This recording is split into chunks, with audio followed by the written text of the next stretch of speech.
yung nanalo.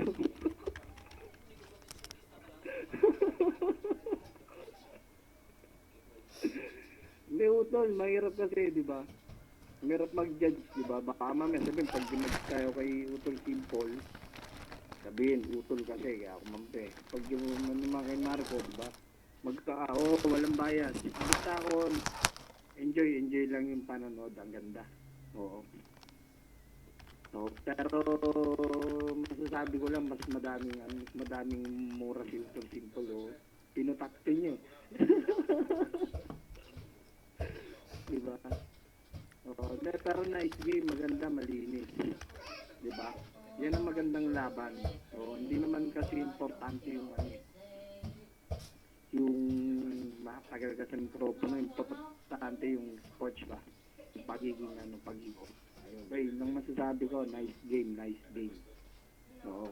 Sino man yung kinikilala yung panalo, congrats. Pero si Utol Simple, the best talaga.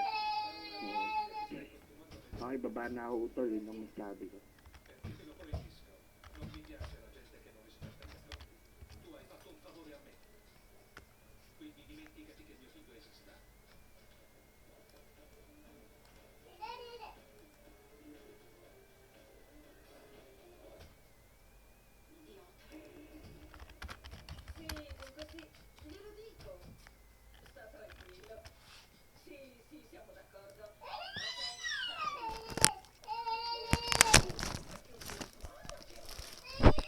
Dinig na dinig yung anak ko, ang ingay oh.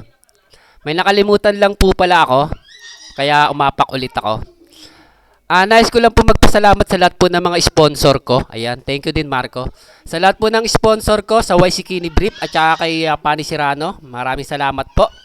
At lalong higit po kay Jun Encarnacion at kay Pitoy Moreno po para po sa akin suot-suot na tibak ngayon.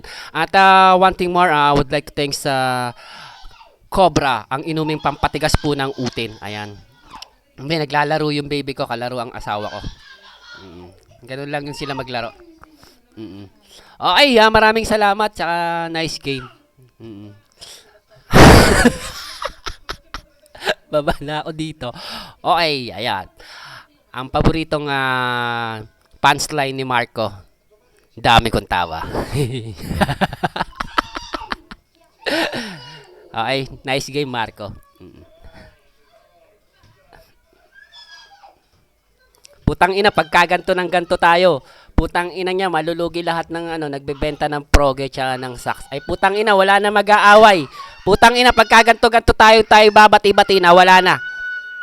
Ay wala na, utol. Wala nang kikitang saks seller at saka ng mga gumagawa ng proge. Ay, wala na mag-aaway eh.